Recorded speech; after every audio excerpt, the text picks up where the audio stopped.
Paul Kawanga Ssemogerere, the Democratic Party DP leader of opposition.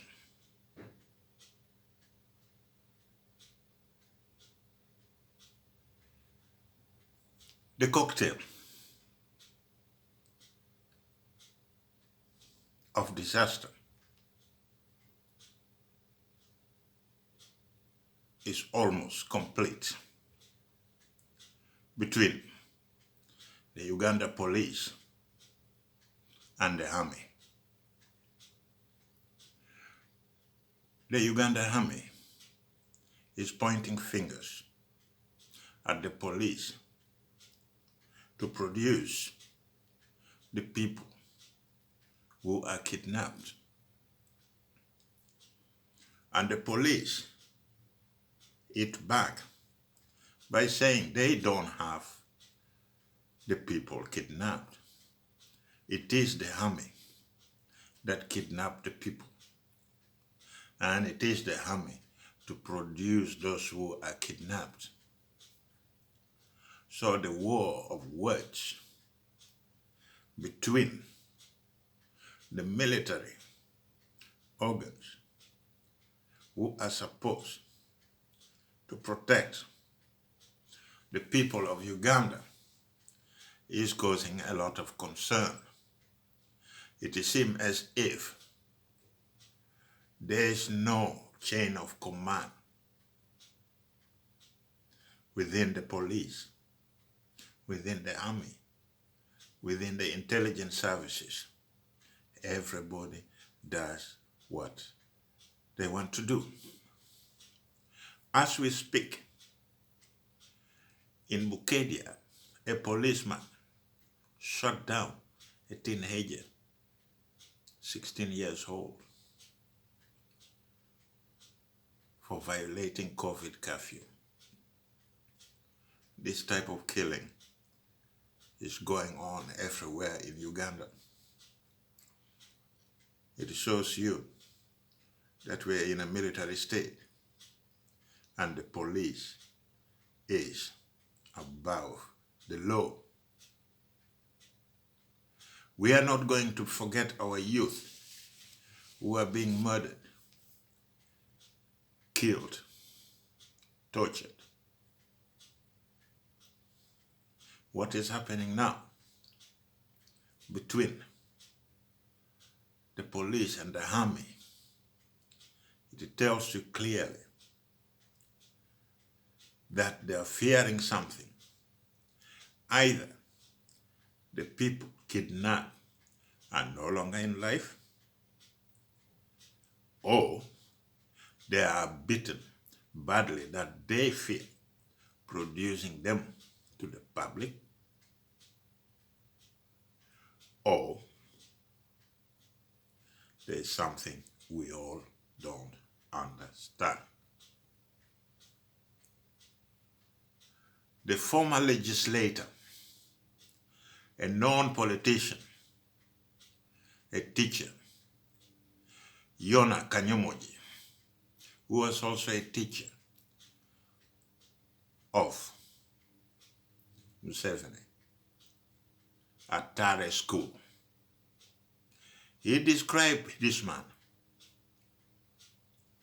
as a determined person who can do anything.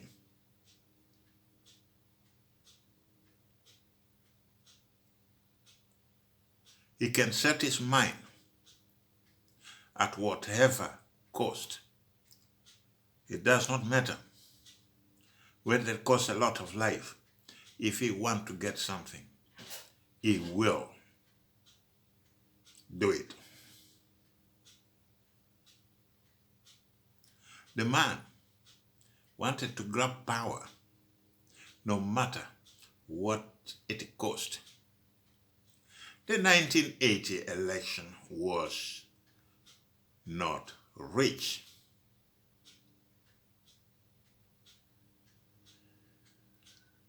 He decided to organize a guerrilla war against the people of Uganda. He created Luwero Triangle that became Luwero Genocide. He created the Acholi Triangle that became the Acholi Genocide. That lasted for a very long time, where young and old were killed, raped, murdered, tortured. Youth and kids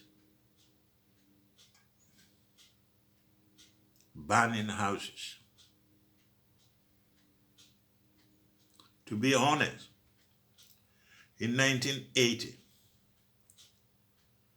UPC could have not reached the election because the military commission was in charge. And Museveni himself was the Minister of Defense. He is not a man who is driven by desire to help people, but the demon in him is directed to destroy whatever he put his hand on. 𝐾𝐞𝐽 was right when he said that when you put your trust or belief to Bahulwa Museveni, you do it at your own risk. That warning we had also from Paul Mwanga when he was released from prison. He told the world that they released him to come home to die. He even mentioned North Korea connection.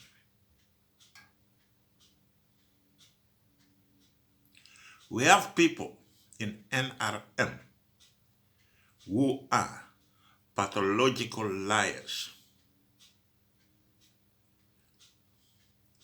They join the party unknowingly or knowingly, and most of them who are there, they just signed their death warrant.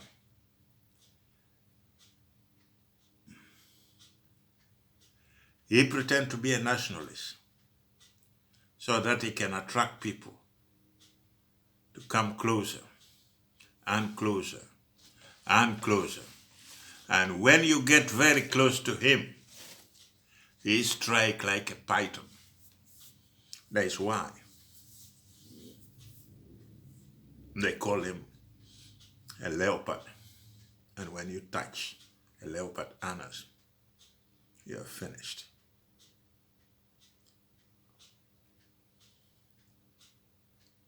So when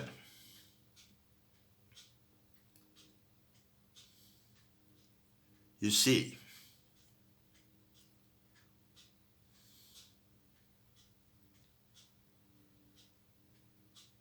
a Navy, American Navy ship docking in Kenya,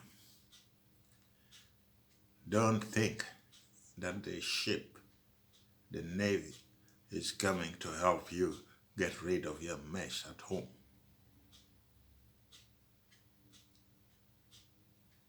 When you sit there on your ass thinking that the European Union is going to come and save you, then you're wrong. The European Union is not going to come and save you. The European Union are also defending their own interests. So it is you, Ugandans, to stand up and say, no, we cannot allow our children to be killed, to be murdered, to be tried in a military court.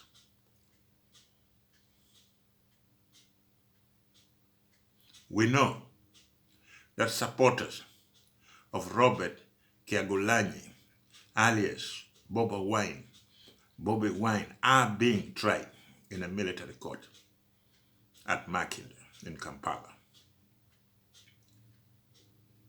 These are people that should have been tried in a civilian court, not a military court.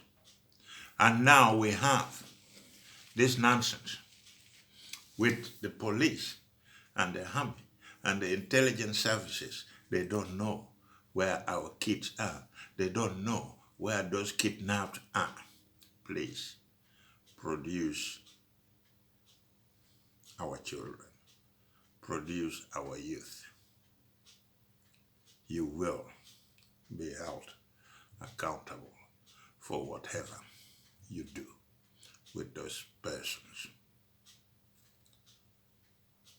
Don't forget to subscribe. Hit the subscription button so that you don't miss your daily source of information on Uganda. Let me be clear and let's get started. Paul Kawanga Ssemogerere was born in Kalangala district in the Baganda region of Uganda. He was a leader of the Democratic Party, one of the main players in Uganda politics,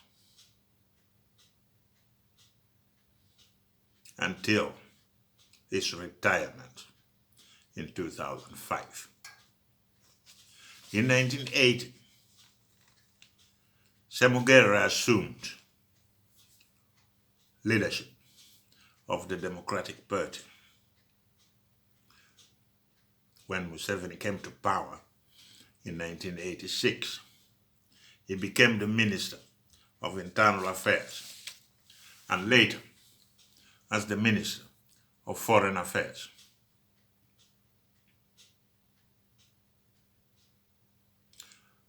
At the same time, he held the position of Deputy Prime Minister in Museveni National Resistance Movement government. He resigned in 1995, the moment he became the candidate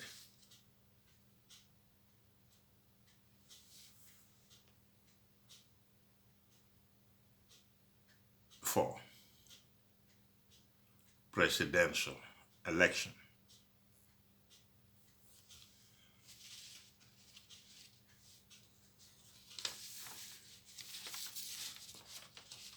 He became a presidential candidate for the mainstream opposition. He lost the 1996 election, presidential election, to Museveni. Ssemogerere is a player. He has the opposition to unite ahead of 2021 general election. He even launched Unity in Diversity, aimed at uniting the opposition ahead of the general election. As I told you before, our opposition are more divided than ever, and they lacked leadership because we are greedy people. The scientific function he organized was attended by religious leaders, major political actors like A&T, Paul Mwiru, FDC, Patrick Muriat, DP, Norbert Mao, Noop, Robert Kyagulanyi, Samtam, Dr. Kizza Besigye, Cecilia Ogwal, and several other dignitaries. And as I told you before, the cocktail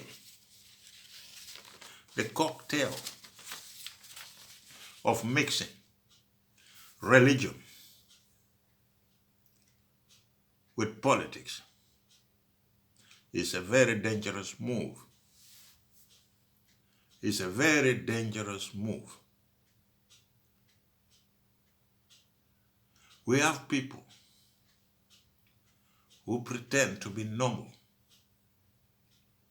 but when it comes to the issues that affect the people of Uganda,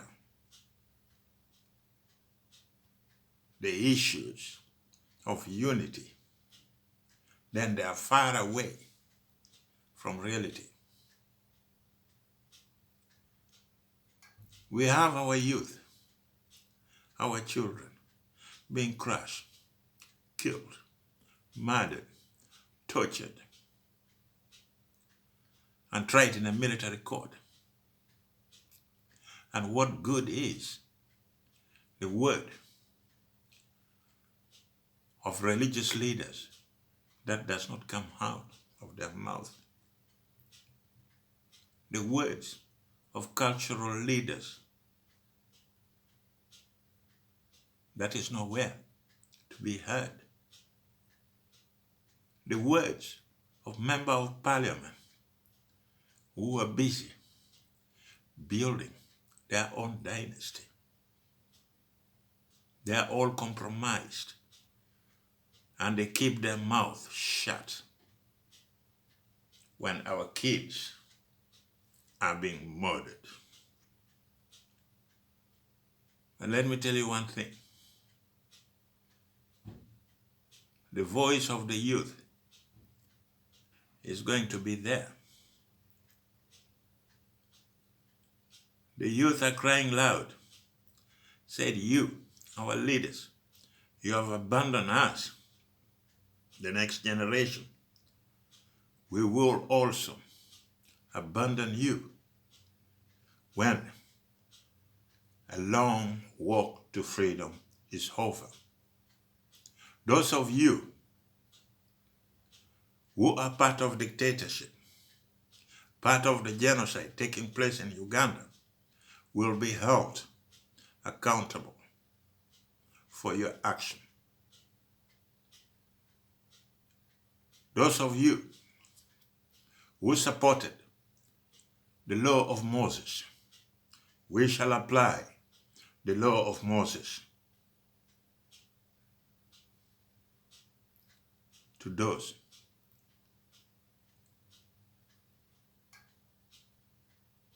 who have gone beyond reach.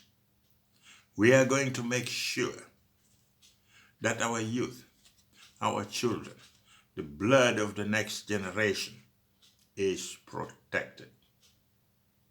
It is time to move this country out of religious belief that does not want to reform and improve cultural heritage,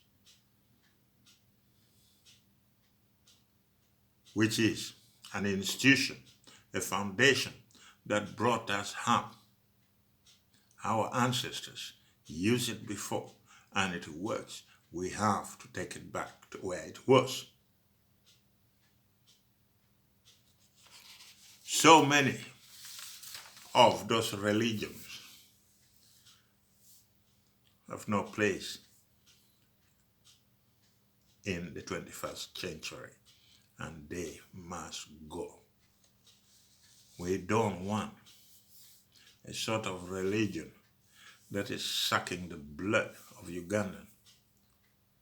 It is time to stand up to what is right and defend the future of our people. Let's not forget the youth who died for our freedom. Let's not forget those who are on a long walk to freedom. They sacrificed their life for us in all parts of Uganda, and we shall honor them for a long time.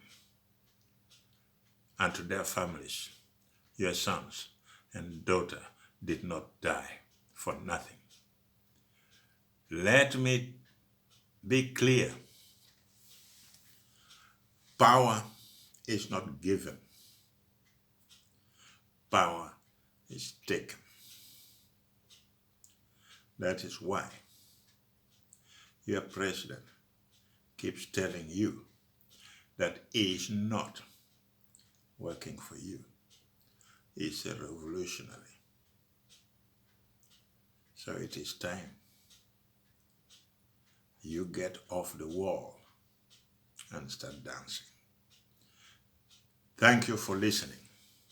And remember, I will be back.